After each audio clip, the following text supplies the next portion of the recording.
আল্লাহ যেই জিহ্বা দিয়ে তোমাকে গুণ কীর্তন করলাম, আল্লাহ যেই জিহ্বা দিয়ে রাতের শুরুতেও বলছি আল্লাহ, রাতের গভীরও বলছি আল্লাহ, তাহাজ্জুদের সময়ও বলছি আল্লাহ, ফজরের সময়ও বলছি আল্লাহ, দিনের সময়ও বলছি আল্লাহ, দিনের শুরুতেও বলছি আল্লাহ, দিনের মধ্যভাগেও বলছি আল্লাহ, দিনের শেষ ভাগেও বলছি আল্লাহ। সেই জিহ্বা যদি আমার খেয়ে ফেলে গো আল্লাহ, তোমার গুণ কীর্তন কে দেয়া করব? আমার আল্লাহ আইয়ুব পয়গম্বরের সেই কথাটুকু এমন ভাবে ভালোবাসলেন, বললেন রে আইয়ুব আর তোমাকে পরীক্ষা দিব না, ওই মুহূর্তে তুমি পরীক্ষায় পাস করো। ওরে আইয়ুব ওই মুহূর্তে তুমি শুকনো জমিনের মধ্যে ডান পা দিয়ে আঘাত করো। যেই মুহূর্তে এই কথাটি বললেন আল্লাহর পয়গম্বর আইয়ুব আলাইহিস সালাতু ওয়াস সালাম, যেই মুহূর্তে শুকনো জমিনের মধ্যে ডান পা দিয়ে আঘাত করলেন, আল্লাহর কুদরতি ভাবে গরম পানির ঝর্ণা বাহির হইয়া যায়। সুবহানাল্লাহ। আমার আল্লাহ বলেন সমস্ত শরীরটুকু দৌত করো। আইয়ুব পয়গম্বর সমস্ত শরীরটুকু দৌত করলেন। আমার আল্লাহ বলেন আইয়ুব রে এবার বাম পা দিয়ে আঘাত করো। যেই মুহূর্তে আইয়ুব পয়গম্বর বাম পা দিয়ে আঘাত করলেন, আল্লাহর কুদরতি ভাবে শরীর থেকে সাথে সাথে কি হয়ে গেল দেখেন, বাম পা দিয়ে আঘাত করার সাথে সাথে আল্লাহর কুদরতি ভাবে জমিন থেকে এবার ঠান্ডা পানির ঝর্ণা বাহির হয়ে যায়। সুবহানাল্লাহ। এবার আমার আল্লাহ কোরআনের একখানা আয়াত শিখাইয়া দিলেন। এই আয়াতটা কিন্তু আমরা বেমার হইলে পড়ব। সবাই বলেন ওয়া আইয়ুবা ইযনাদা রাব্বাহু আন্নি মাসানিয়াজ যুররু ওয়া আনতা আরহামুর রাহিমিন। আমার ভাইয়েরা ও মুক্তাহার এলাকার মা বোনেরা ভালো করে শুনেন, যে মুহূর্তে আইয়ুব পয়গম্বর এই আয়াতটুকু পড়ে মহান রবের দরবারে দোয়া করলেন, সাথে সাথে আমার আল্লাহ আইয়ুব পয়গম্বরের সমস্ত বেমারটুকু ভালো করে দিলেন। চুলগুলো সাদা হয়ে গিয়েছিল, দাড়িগুলো সাদা হয়ে গিয়েছিল, সাথে সাথে ওই দাড়ি এবং চুলগুলো কালো হয়ে যায়। সুবহানাল্লাহ। এই মুহূর্তে কয়েকটি গুরুত্বপূর্ণ দোয়াও বলে দেবো ইনশাআল্লাহ। গুরুত্বপূর্ণ দোয়া সংক্ষেপে বলে দেব। এই যে বেমারের মধ্যে পতিত হয়ে যদি এই দোয়াটি পড়েন, আপনারা এতটুকু পড়বেন, রাব্বি আন্নি মাসানিয়াজ যুররু ওয়া আনতা আরহামুর রাহিমিন। আপনি যদি কঠিন সমস্যার সম্মুখীন হয়ে যান, ঘরের মধ্যে কোনো বরকত আসে না, কোনো কিছু দেখা যায় বরকত হয় না, নামাজের পরে এই দোয়াটি পড়বেন। সবাই বলেন আল্লাহুম্মা আজিরনি ফি মুসিবাতি, আল্লাহুম্মা আজিরনি ফি মুসিবাতি ওয়া খুলফুনি খায়রাম মিনহা, আল্লাহুম্মা আজিরনি ফি মুসিবাতি ওয়া খুলফুনি খায়রাম মিনহা। আপনার ঘরের মধ্যে সুদের টাকা, ঘুষের টাকা, মদের টাকা, জুয়া যাত্রার টাকা, হাউজি বাম্পারের টাকা, এবারে জমিন দুর্দখল করে আনছেন, এই টাকা বিভিন্ন হারাম টাকা আসে, হালাল খাবার আসে না। না না, আপনি নামাজ পড়বেন, নামাজ পড়তে হবে, নামাজ পড়ে দোয়া করবেন। সবাই বলেন হালাল খাবার আসার জন্য আল্লাহুম্মা কফিনি বিহালালিকা আন হারামিকা ওয়া আগনিনি বিফাজলিকা আম্মান সিওয়াক। আবার বলছি স্মরণ থাকার জন্য,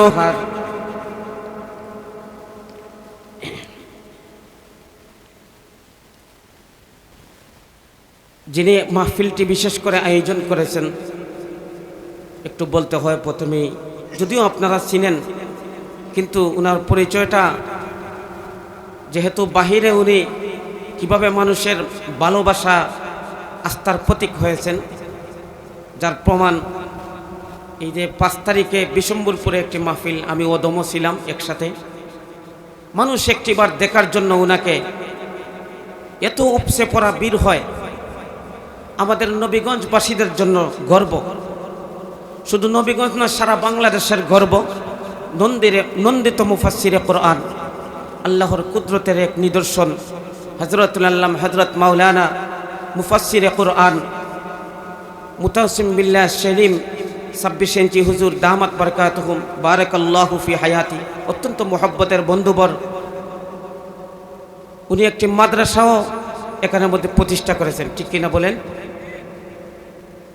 এটা তো আপনাদের অবদান, এলাকাবাসীর অবদানে মাদ্রাসাও প্রতিষ্ঠা করেছেন। আর সারা বাংলাদেশে যিনি ওয়াজের ময়দানে ঘুরে বেড়াচ্ছেন, ওনার ডাকে আজকে আয়োজিত বার্ষিক ইসলামী মহাসম্মেলন। আপনারা এখানে যে আসতে পেরেছেন খুশি না বেজার বলেন তো? আলহামদুলিল্লাহ। আজকের মাহফিলের শ্রদ্ধাভাজন সভাপতি মাদ্রাজিল্লাহুল আলিয়া, উপস্থিত জাতির কর্ণধার, জাতির বিবেক, সম্মানিত মুআজ্জাজ মুকাররম উলামায়ে কেরামগণ, উপস্থিত মাদ্রাসা, স্কুল, কলেজ, ভার্সিটির প্রিয় ছাত্র ভাইয়েরা, আমার আগামী দিনের সাহসী কাণ্ডারি প্রিয় যুবক ভাইয়েরা, বাড়িঘরে অবস্থানরত পর্দানিসীন সম্মানিতা আবেদা সালেহা মা ও বোনেরা, মহান আল্লাহর দরবারে শুকর আদায় করেছি। আল্লাহ পাক আমাদেরকে এমন একটি কঠিন মুহূর্তে নুরানি জান্নাতি বাগানে মাহফিলের মধ্যে আসার এবং বসার সুযোগ করে দিয়েছেন, যেই সময় গোটা বিশ্বব্যাপী ইসলাম তথা মুসলমানদেরকে সমূলে নিশ্চিহ্ন করে দেওয়ার জন্য কঠোর ষড়যন্ত্রে লিপ্ত রয়েছে। এমনই মুহূর্তে আল্লাহ পাক দুনিয়ার সমস্ত ঝামেলা থেকে মুক্ত করে আমাদেরকে এই মাহফিলের মধ্যে আসার এবং বসার সুযোগ করে দিয়েছেন। এই জন্য মন উজাড় করে মহান রবের দরবারে একবার শুকরিয়া তান জুড়ে সুরে আওয়াজটুকু পৌঁছে দেই।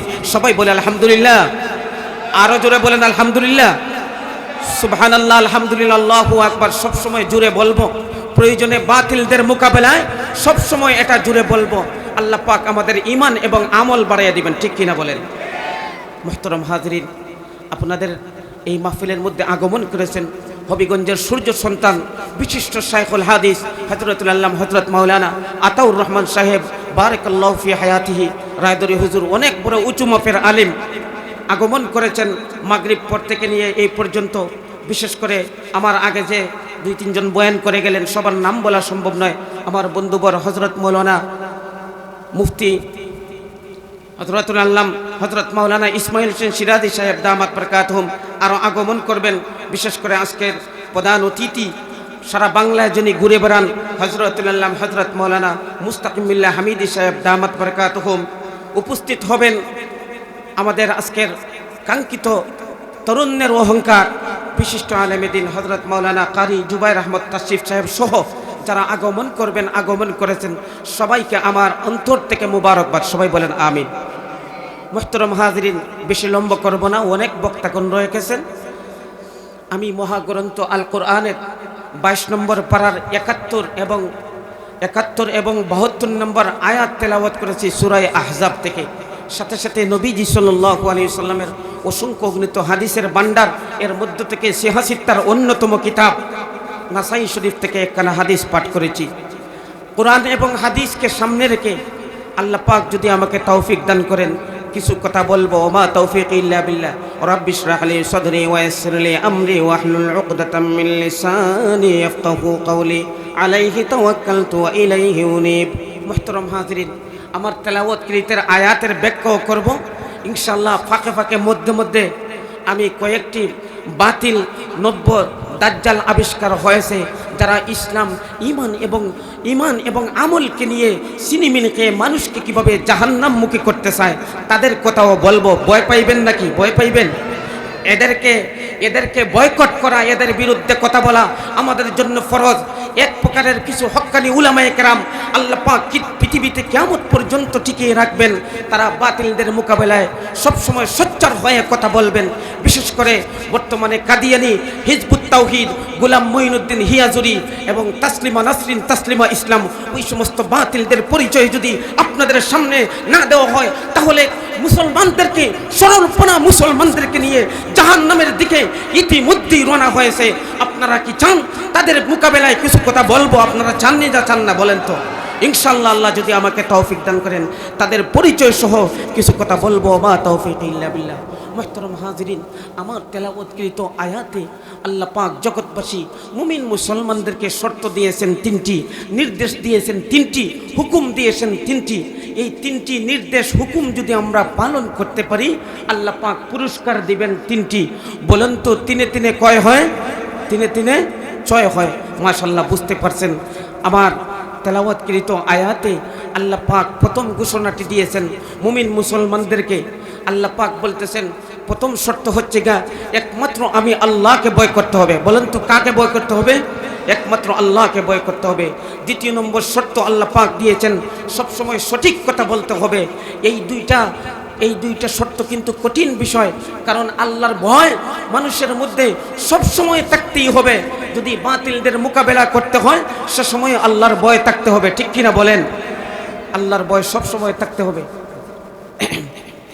আসলে এরকম হজরতের সামনে বসাই বেয়াদবি হুজুর অনুমতি দিয়েছেন বিদায় কথা বলছি। ওই সমস্ত হক্কানে উলামায়ে কেরামের জন্য দোয়া করবেন তো ইনশাআল্লাহ। মুহতারাম হাজিরিন, আমার তেলাওয়াতকৃত আয়াতের দ্বিতীয় অংশে আল্লাহ পাক বলতেছেন তোমরা সব সময় সঠিক কথা বলো। আমার তো বিশ্বাস বর্তমান সময়ে মিথ্যা কথা এমনভাবে শুরু হচ্ছে, দেখা যায় বিচারের মাধ্যমে বিচারীরা রায় দেয়, হাজারের মধ্যে একজন পাইবেন কিনা সঠিক বিচারী। টাকার বান্ডিল পাইয়া গরিব মানুষের পেটের মধ্যে লাথি দিয়ে বিচারের রায় দিয়ে দেয় ধনী মানুষের পক্ষে, ঠিক কিনা বলেন? ওই সমস্ত বেবিচারীদের বিপক্ষেও কথা বলতে হবে, ঠিক কিনা বলেন? সুদখুরদেরকেও দুলাই দিব, ঘুষখুরদেরকেও দুলাই দিব, গাঁজাখুরদেরকেও দুলাই দিব এবং হাউজি বাম্পার সহ মদখুরদেরকেও দুলাই দিব। সাথে থাকবেন তো ইনশাআল্লাহ। আসুন আমার তেলাওয়াতকৃত আয়াতে আল্লাহ পাক কি বলতেছেন, ইয়া আইয়ুহাল্লাযীনা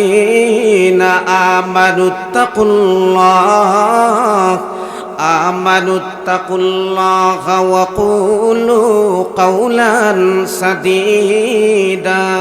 আমার আল্লাহ বলেন, জগৎবাসী মুমিন মুসলমানরে তোমরা আমি আল্লাহ একটি শর্ত দিলাম। প্রথম শর্ত হচ্ছে আমি আল্লাহকে ভয় করো। দ্বিতীয় নম্বর শর্ত দিলাম তোমরা সব সময় সঠিক কথা বলো। যদি এই শর্তগুলো তোমরা পালন করতে পারো আমি আল্লাহ তোমাদেরকে পুরস্কার দিব। পুরস্কার দিব তিনটি। কি পুরস্কার? প্রথম পুরস্কার তোমাদের আমলকে ভালো করে দিব, দ্বিতীয় পুরস্কার তোমাদের গুনাহগুলোকে মাফ করে দিব। সুবহানাল্লাহ। আমলকে আল্লাহ পাক ভালো করে দিবেন এবং গুনাহ মাফ করে দিবেন। গুনাহ আবার দুই প্রকারের, একটা হুকুকুল্লাহ আল্লাহর হক, আর একটা হচ্ছে গিয়ে হুকুকুল ইবাদ বান্দার হক।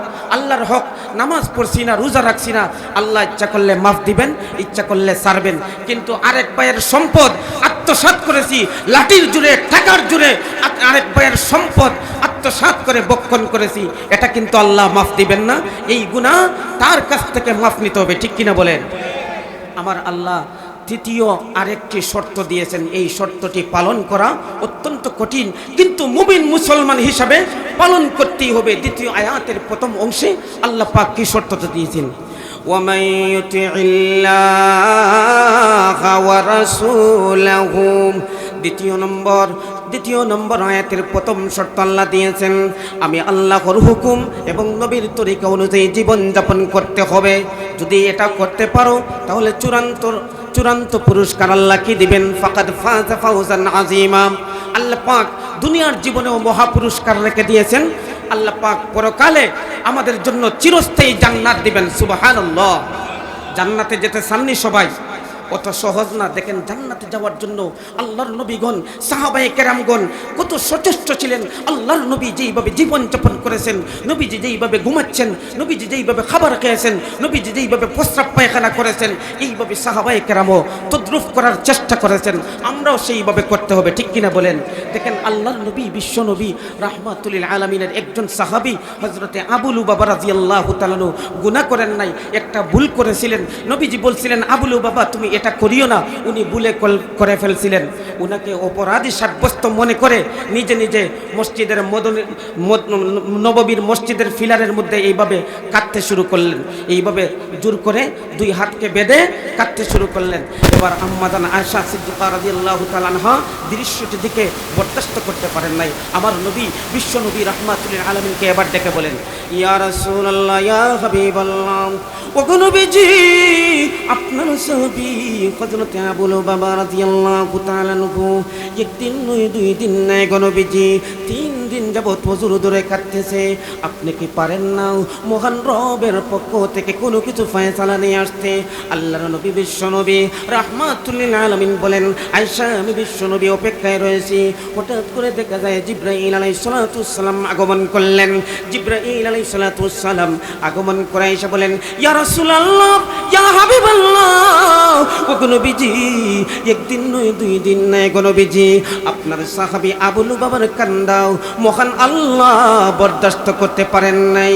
এই মুহূর্তে আকাশের সমস্ত ফেরেশতাদেরকে নিয়ে আমি জিবরাইলকে মহান আল্লাহ পাঠাইয়া ঘোষণা দিয়েছেন, আপনি বিশ্ব নবীর উসিলায় আপনার সাহাবী আবু লুবাবার সমস্ত ভুল ত্রুটি ক্ষমা করে দিয়ে মহান আল্লাহ আবু লুবাবার তাওবা কবুল করে নিয়েছেন। সুবহানাল্লাহ। জোরে বলেন আল্লাহু আকবার, আরো জোরে বলেন আল্লাহু আকবার। মুসলমানেরা, আল্লাহু আকবার বলতে কৃপণতা করবেন না, আল্লাহু আকবার বলতে কোনোদিন ভয় পাইবেন না। যেই আল্লাহু আকবার দিয়ে আমরা মক্কা বিজয় করেছি, যেই আল্লাহু আকবার দিয়ে বদরের যুদ্ধে আমরা বিজয় করেছি, যেই আল্লাহু আকবারের দরে দিয়া কিছুদিন আগে ভারতের একটি মেয়ে, মুস্কান নামে একটি মেয়ে, সেই মোদী সরকারের মুসনদ পর্যন্ত কাঁপিয়ে দিয়েছে। যেই আল্লাহু আকবার বলে শাহজালাল মুজাররদি এমনি 360 আউলিয়াকে নিয়ে সেই সিলেটের গর্গ বিন্দু বাতিলের মসনদকে ব্যঙ্গে সুরমার করে দিয়েছিলেন, ঠিক কিনা বলেন? জজবা, ইমানি জজবা বাড়ার জন্য বলছি, নিজে বানাইছে। আমার সাথে বলেন, আলোচনা তো সামনে হবে, আমার সাথে বলেন, শাহজালালে রাহাগো মনে, সবাই বলেন, শাহজালালে রাহাগো মনে হইল সিলেট উজালা, কেমন করে পালিয়ে গেল গোর গোবিন্দের দলেরা, কেমন করে পালিয়ে গেল গোর গোবিন্দের দলেরা। শাহজালালে রাহাগো মনে, শাহজালালে রাহাগো মনে হইলাম আমরা উজালা, কেমন করে পালিয়ে গেল গোর গোবিন্দের দলেরা, কেমন করে পালিয়ে গেল গোর গোবিন্দের দলেরা। শাহজালালের সাথী ছিলেন, যুবক ভাইরা বলেন, শাহজালালের সাথী ছিলেন 360 আউলিয়া, সুরমা নদী পার হয়ে যান যায় নমাজে বসিয়া, সুরমা নদী পার হয়ে যান যায় নমাজে বসিয়া, ঠিক না বেঠিক? শাহজালালে রাহাগো মনে হইলাম আমরা উজালা, কেমন করে পালিয়ে গেল গোর গোবিন্দের দলেরা, কেমন করে পালিয়ে গেল গোর গোবিন্দের দলেরা।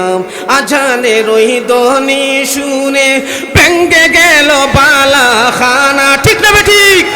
আজানের ওই ধ্বনি শুনে ভেঙ্গে গেল বালাখানা, দুষ্ট রাজা পালিয়ে গেল আর তো ফিরে আসলো না, দুষ্ট রাজা পালিয়ে গেল আর তো ফিরে আসলো না।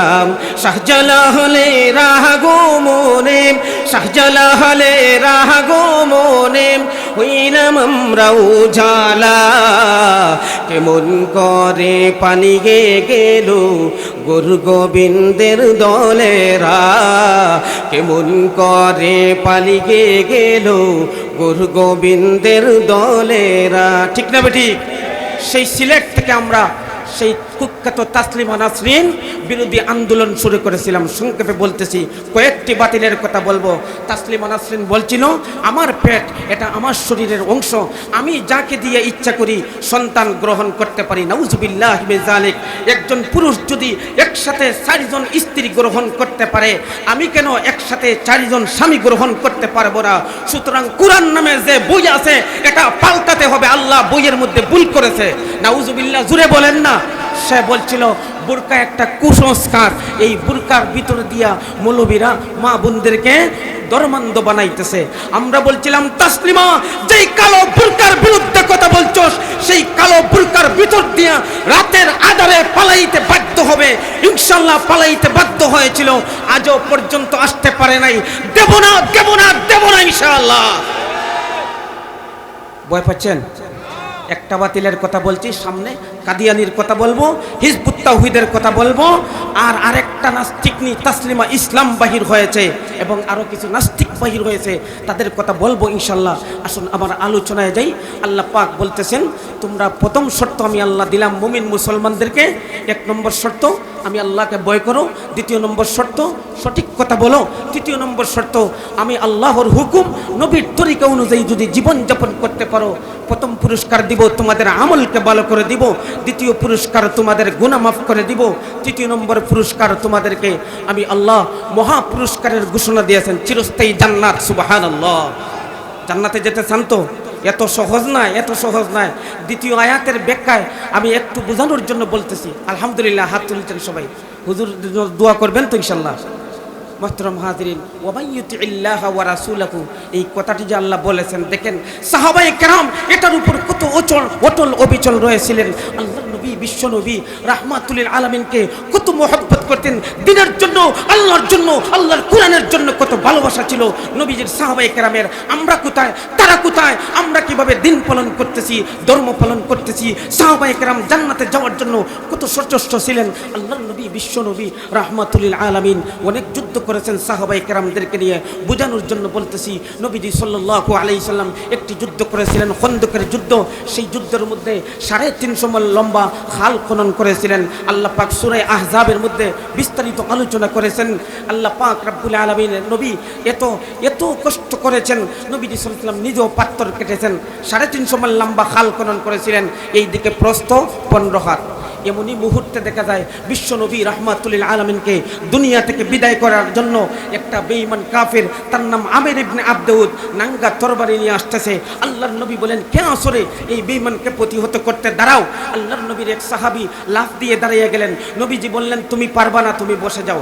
আল্লাহর নবী দ্বিতীয়বার ঘোষণা দিলেন, এই সাহাবী দাঁড়িয়ে গেলেন। তৃতীয়বার ঘোষণা দিলেন, এই সাহাবী দাঁড়িয়ে গেলেন। চতুর্থবার দেখা যায় এই সাহাবী দাঁড়িয়ে গেলেন। সুবহানাল্লাহ বলেন।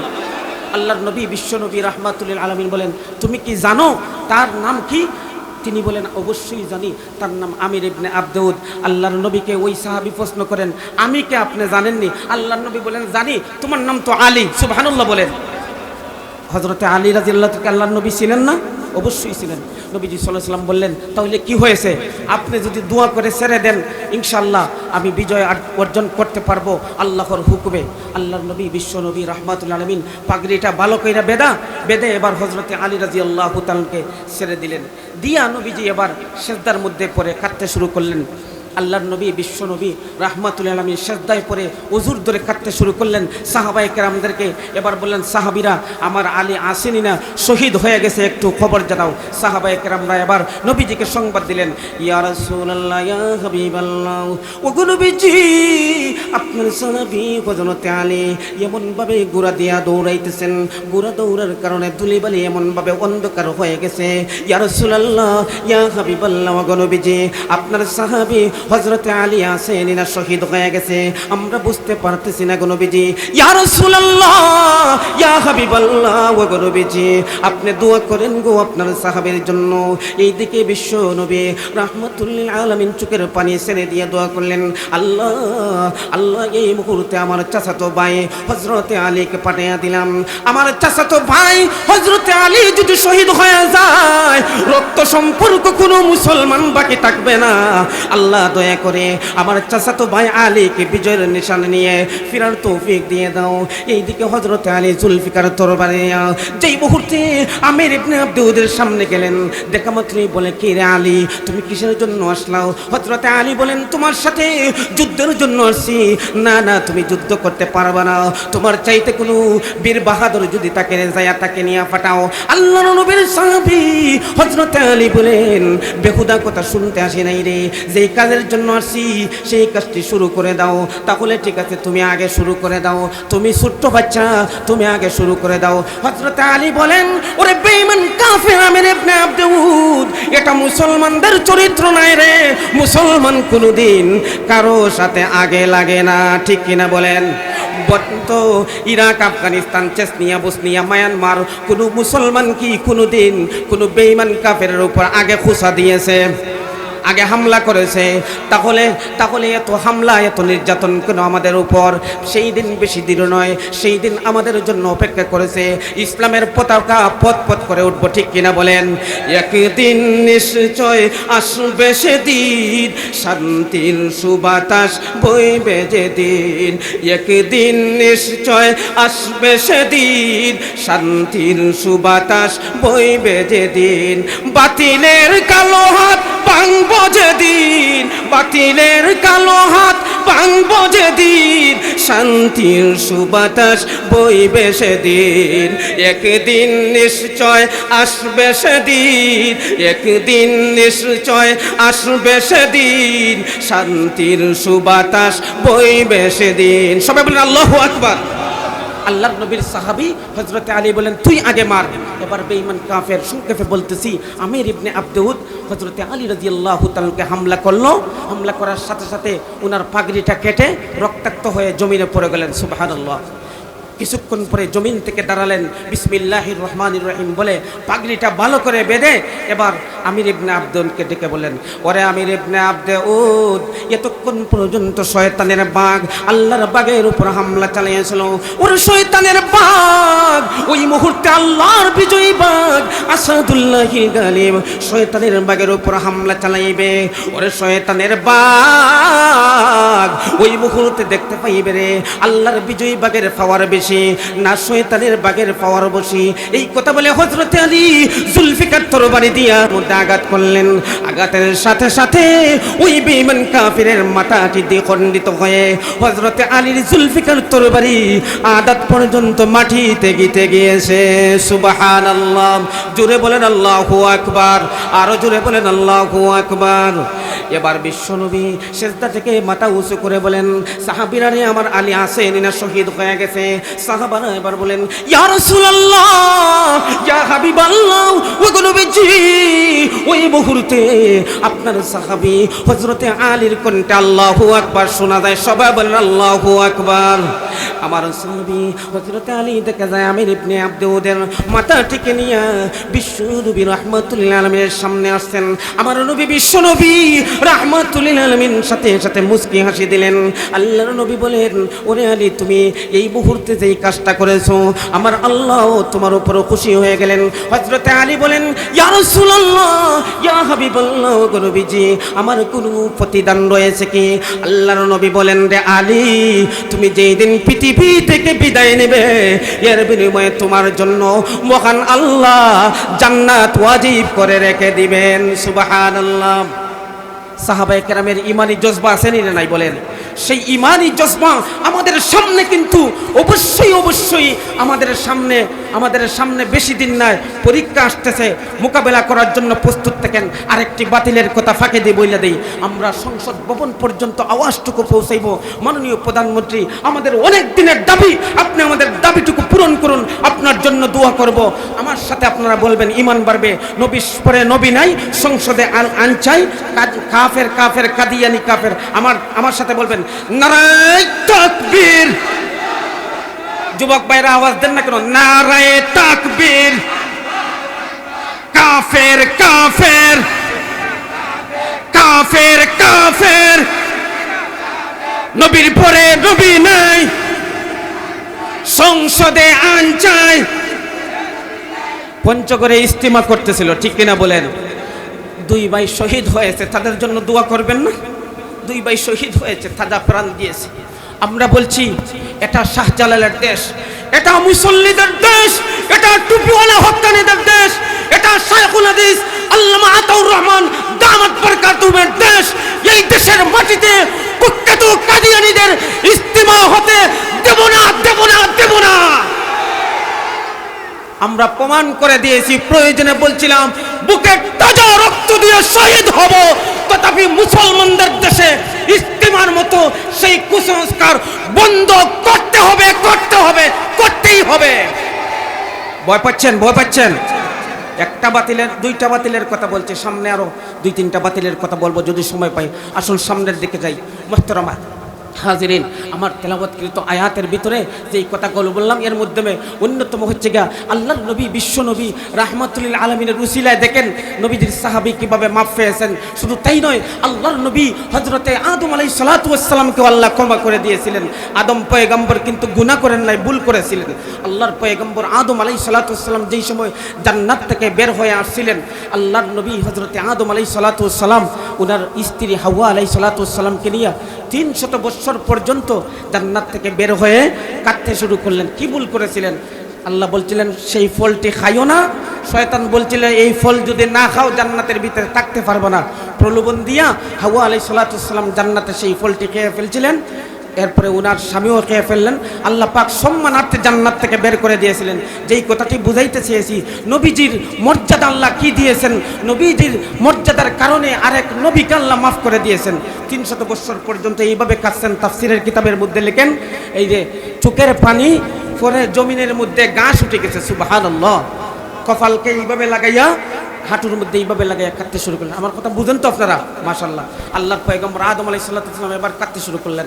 আমার আল্লাহ এবার কোরআনে পাকের আয়াতটুকু আল্লাহ শিখাইয়া দিলেন। আমরাও গুনাহ করার পর এই আয়াতটুকু পড়ব। গুনাহ তো মানুষের হবেই নবীগণ ছাড়া, ঠিক কিনা বলেন? আমার আল্লাহ সেই আয়াতটুকু শিখাই দিলেন। আল্লাহর পয়গম্বর আদম আলাইহিস সালাতু ওয়াস সালাম এবার মহান রবের দরবারে কাটতে শুরু করলেন।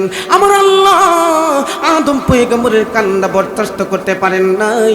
আমার আল্লাহ এবার শিখাইয়া দেন, আদম পয়গম্বর ওই মুহূর্তে তুমি সেই আয়াতটুকু পড়ো, রব্বানা যালামনা আনফুসানা। সবাই বলেন, রব্বানা যালামনা আনফুসানা ওয়া ইল্লাম তাগফির লানা ওয়া তারহামনা লানাকুনান্না মিনাল খাসিরিন।